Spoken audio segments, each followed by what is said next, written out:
నాయనమ్మకి 6 పిల్లలు.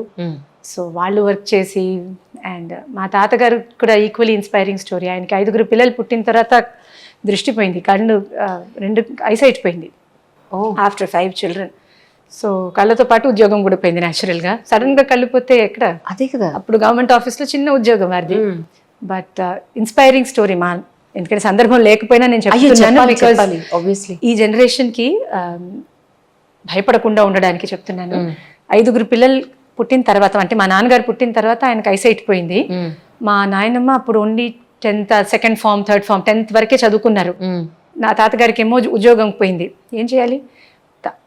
నాన్నమ్మ అడ్వర్టైజ్మెంట్ చూసి తన జ్యువెలరీ అంతా అమ్మేసి, నగలన్నీ అమ్మేసి తాతగారిని ఆ టైంలో అమెరికాకి పంపించారు 1 year చదువుకోవడానికి. ఎందుకంటే అప్పుడు ఆ టైంలో బ్లైండ్ పీపుల్కి ఎడ్యుకేషన్ ఎలా ఇవ్వడం అన్నది ఒక కోర్స్, అది ఎంఎడ్ లాగా బట్ స్పెషల్ ఎడ్యుకేషన్, కళ్ళు దృష్టి నేత్రహీనులకి ఎలా నేర్పించాలని ఆ కోర్స్ చేయించి తాతగారిని.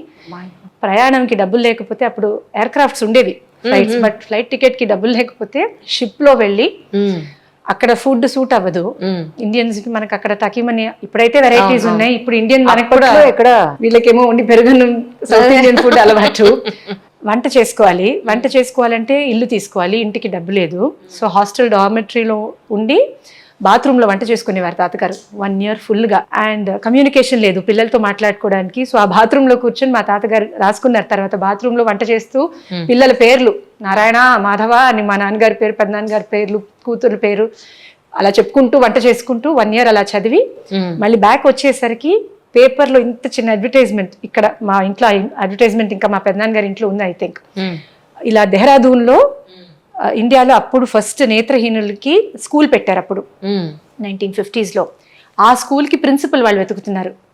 సో కరెక్ట్గా ఆ జాబ్ మా తాతగారికి సూట్ అయింది అన్నది ఆ అడ్వర్టైజ్మెంట్ కూడా ఇక్కడ ఇండియాలో మా నాన్నగారు చూసి తను on behalf of the husband తను అప్లై చేసి, మా తాతగారు అక్కడి నుంచి వచ్చే టైంకి ఆయనకి ఇంటర్వ్యూ సెటప్ చేసి, ఇంటర్వ్యూ అప్లై చేసి 5 పిల్లలతో పాటు చెన్నై టు దేహ్రాదూన్ ట్రావెల్ చేశారు వాళ్ళు. వెళ్ళి అక్కడే ఆల్మోస్ట్ 20-30 years ఉండి, అందుకే మా నాన్నగారు నార్త్లో పెరిగారని చెప్పాను కదా. సో అక్కడ ఇన్ఫ్యాక్ట్ మా నాన్నగారు ఇప్పుడు కూడా చెప్తారు, వాళ్ళు వెళ్ళి అక్కడ అరైవ్ అయిన రోజు హోలీ, వీళ్ళకి సౌత్ ఇండియన్స్ కదా అప్పుడు తెలియదు హోలీ అంటే ఏంటో తెలీదు. ఇప్పుడైతే అవేర్నెస్ వచ్చింది. వీళ్ళు వెళ్ళి ట్రైన్లో దిగిన మరుక్షణం అందరు వీళ్ళ మీద కలర్స్ కొట్టేసరికి, వీళ్ళు ఏదో మనం బులి చేస్తున్నారు కాబోలు, వీళ్ళు ఇదేదో గుండాయిజం అనుకున్నారు, వాళ్ళకి తెలియదు కదా. ఎక్కడికి వచ్చేసాం తర్వాతే వాళ్ళకి అర్థమైంది ఇది పండగని. అలా అలవాటు అయ్యి, సో అంటే అంత కష్టంలో పెరిగిన, అంటే ఈ స్టోరీ ఏదో మా ఇంట్లో జరిగిందని కాదు, అందరి ఇళ్లలో ఇలాంటి స్టోరీస్ ఉంటాయి. కాకపోతే ఇప్పుడు ఈ జనరేషన్కి మనం తెలుసుకోవాలి దట్ చిన్నవి కానీ భయపడడానికి ఏం లేదు, తడపడకూడదు, లైఫ్లో అన్నీ ఉంటాయి, we have to learn. Correct. ఇందుకు ఎందుకు కళ్ళు పోయినట్టు సడన్ గా? అంటే ఆయనకి అంతకు ముందే ఏదో ఇష్యూ ఉన్నింది, అప్పుడు మెడికల్ గా వీళ్ళకి పెద్దగా నాలెడ్జ్ లేదు. సో ఏదో మిస్మేనేజ్ చేసి అలా అయిపోయింది ఆఫ్టర్ 5 children. ఆ తర్వాత 6 చివరి మేనత్త అప్పుడు పుట్టారు, ఇంకా దేహ్రాదూన్ వెళ్ళిన తర్వాత. సో అంత అంటే ఫ్యామిలీ లైఫ్ అప్పుడు అలా ఉండేది. అదే నో ప్రాబ్లం, ఓకే. ఇన్ని కష్టాల్లో ఎవరన్నా అనుకుంటారు, ఫస్ట్ 5 పిల్లలకే భయపడతారు. అదే కదా, ఆ కాలంలో 6 children. సో మా నాన్నగారికి మా చివరి మేనత్తికి డిఫరెన్స్ బాగా ఉంటుంది, అయినా వాళ్ళందరూ భైసాబ్ అంటూ జాలీగా ఉంటారు. Nice, really. సో కానీ ఆ ఫోటో ఎప్పటిదండి? అసలు నాకు తెలిసిండేది మినిమం 50 ఏళ్ళు దాటి ఉండాలి ఆ ఫోటో. పాతది, చాలా పాతది, చాలా పాతది.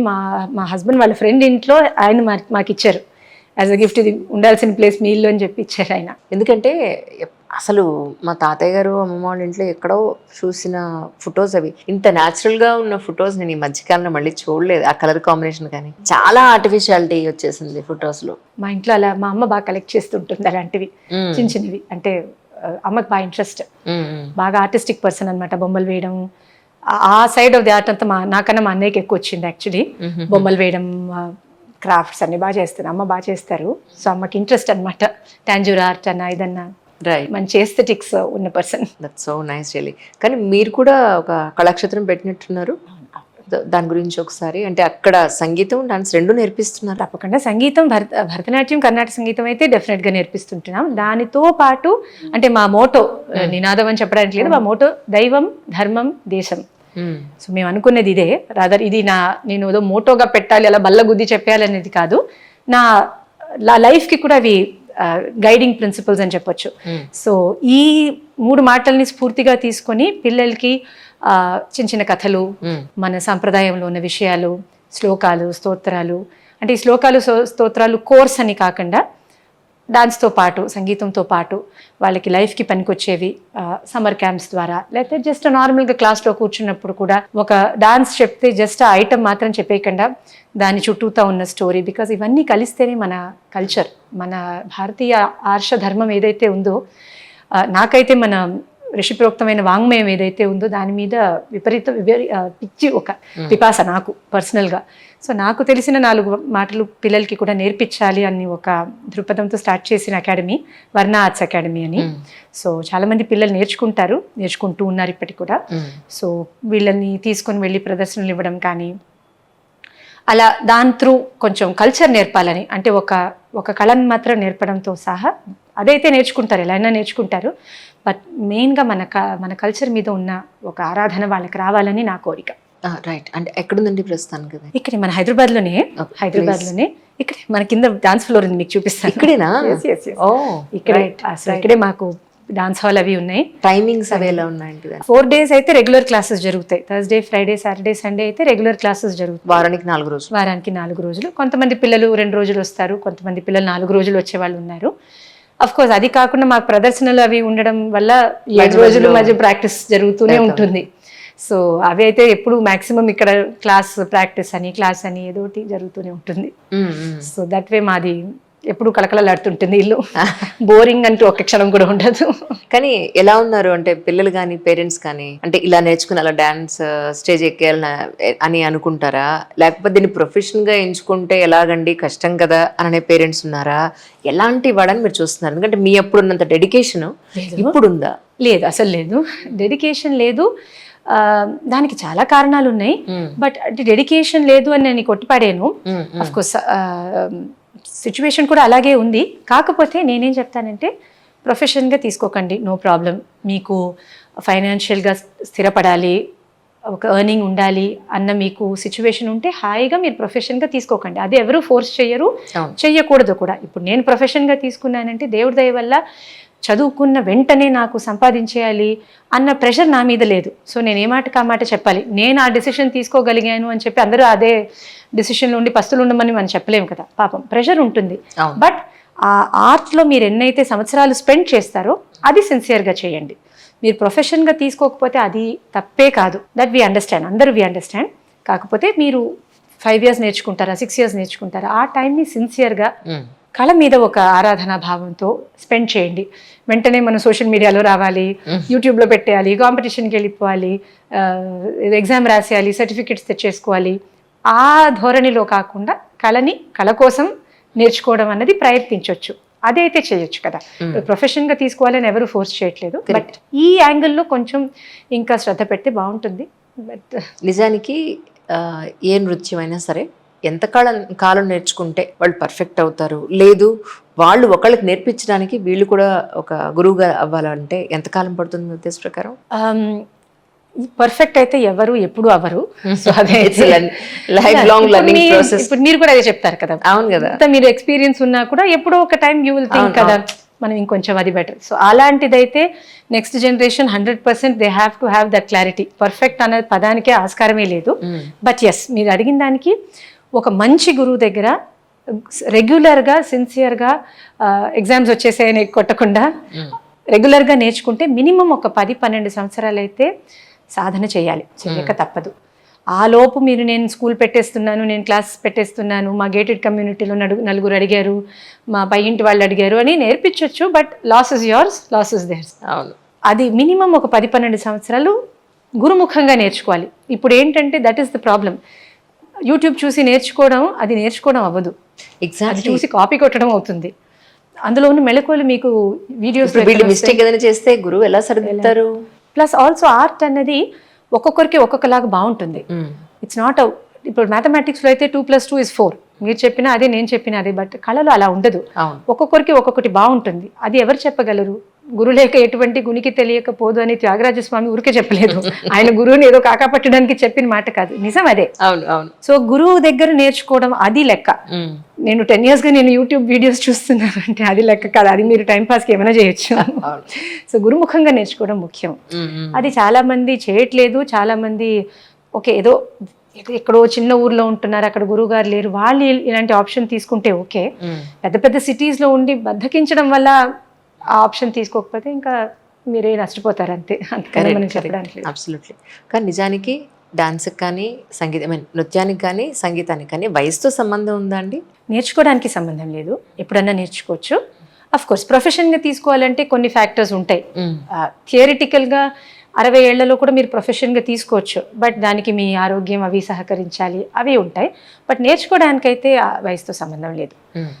డెడికేషన్ ఉండాలి, డెడికేషన్ ఉండాలి, యాటిట్యూడ్, దానికి తగ్గట్టు మన మైండ్ని మనం ప్రిపేర్ చేసుకోవాలి. ఓకే మనం నేర్చుకుంటున్నాము, సంగీతం వరకు అయితే మనం స్టూడెంటే, డాన్స్ వరకు మనం స్టూడెంటే అన్న యాటిట్యూడ్తో వస్తే నేర్చుకోవడానికి అసలు దెర్ ఇస్ నో బార్, హాయిగా నేర్చుకో. ఇప్పుడు ఎట్ ఎ టైం రెండు ఎలా చెప్తున్నారు?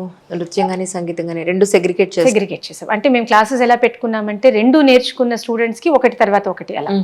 సో దట్ వాళ్ళకి, ఎందుకంటే ఇప్పుడు ట్రాఫిక్ అండ్ ట్రావెల్ కలిసి రావాలి కదా, సో క్లాసెస్ ప్యారలల్గా జరుగుతాయి. కానీ పిల్లలు ఫస్ట్ లైక్ స్కూల్ అనుకోండి, ఈ పీరియడ్ తర్వాత ఆ పీరియడ్ లాగా ఇది ఒక గంటన్నర సంగీతం క్లాస్ తర్వాత ఇటు డాన్స్ క్లాస్కి వచ్చేటట్టు ప్లాన్ చేసుకున్నాము. రైట్. సో బికాజ్ ఇప్పుడు కొంచెం స్టూడెంట్స్కి ఈజీ చేసి ఇవ్వాల్సిన బాధ్యత మా మీద కూడా ఉంది. మేము నేర్చుకున్న టైంలా లేదు కాబట్టి కొంచెం, ఎందుకంటే మదర్స్ కూడా అందరు వర్కింగ్ మదర్సే, సో వాళ్ళ కోసం మేము కొంచెం జాగ్రత్త ఫ్లెక్సిబుల్గా ఉండాల్సి వస్తుంది.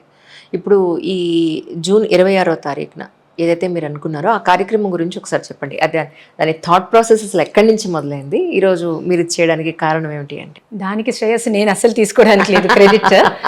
ఇది జూన్ 26న 2025 జూన్ 26న మేము శ్రీకాకుళం చిన్నది అని వేటూరి సుందరరామూర్తి గారు రాశారు, అది రచన వారిదే.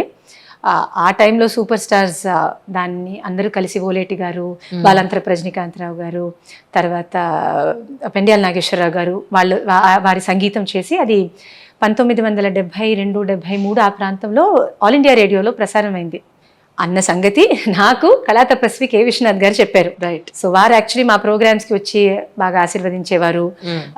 సో తరచు వారి ఇంటికి వెళ్తూ వస్తూ ఉండేదాన్ని ప్రోగ్రామ్స్ కోసం, అలా ఆయన ఇన్వైట్ చేయడానికి. వారికి బాగా ఇంట్రెస్ట్ అనమాట. ఏం చేస్తున్నావమ్మా, నెక్స్ట్ ఏం చేస్తున్నావు డాన్స్లో, బాగా ఆయన కళా తపస్వి కదా న్యాచురల్గా. సో ఒకసారి వెళ్ళి కూర్చున్నప్పుడు ఆయన దీని గురించి నాకు చెప్పారు. నిజానికి నాకు అప్పటి వరకు ఇలాంటిది ఒకటి ఉందని కూడా నాకు తెలియదు చెప్పాలంటే. సో చెప్పి వారు తన స్వహస్తాలతో రాసిన నోట్స్ కూడా చూపించారు. నేను యాక్చువల్లీ దీన్ని సినిమాగా తీయాలనుకున్నానమ్మా, కానీ కొన్ని కారణాల వల్ల అది వర్కౌట్ అవ్వలేదు. సో వారు అది మూవీ చేంజ్ చేసేటప్పుడు ఎలా అయితే బాగుంటుందని ఆయన పాప రాసి కూడా పెట్టుకున్నారు.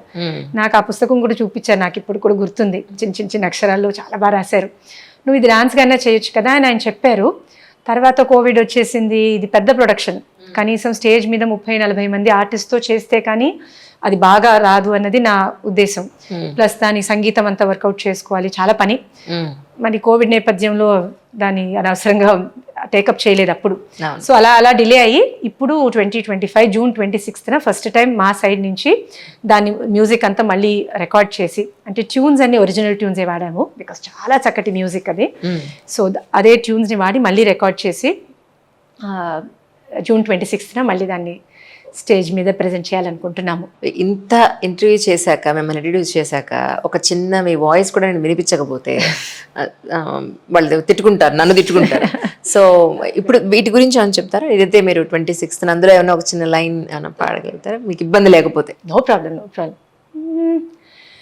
కొండనెత్తి ధర గోవులగాచిన అండవు సకల బ్రహ్మాండ నాయకుడవు, ఈ వాదులకా ఇంత కృంగితివి, ఇది తగునా శౌరీ,